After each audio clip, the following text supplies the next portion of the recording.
Welcome to Pindar Poetry. We hope you learned something new. You need iOS updated and some free storage before you begin. This avoids interruptions.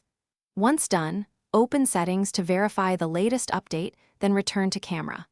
You'll start in video mode. Tap the center record frame so the app recognizes motion and depth metadata.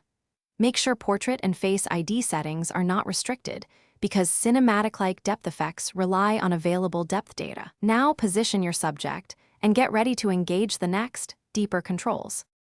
Once you've configured core settings, enable Smart HDR and lock exposure to maintain consistent brightness. Because iPhone 12 lacks native cinematic mode, use apps like Fi-L-My-C Pro to control manual focus pull and depth-assisted bokeh.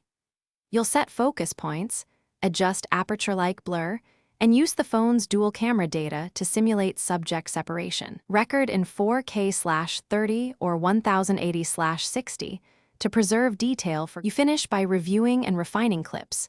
Import into a video editor that supports depth maps or manual blur layers, then apply selective focus and graded bokeh.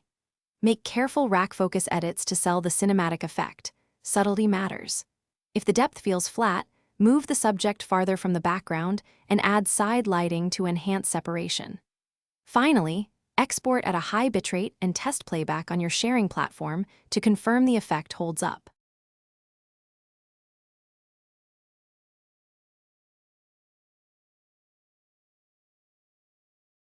Thanks for watching. Consider subscribing if we helped you.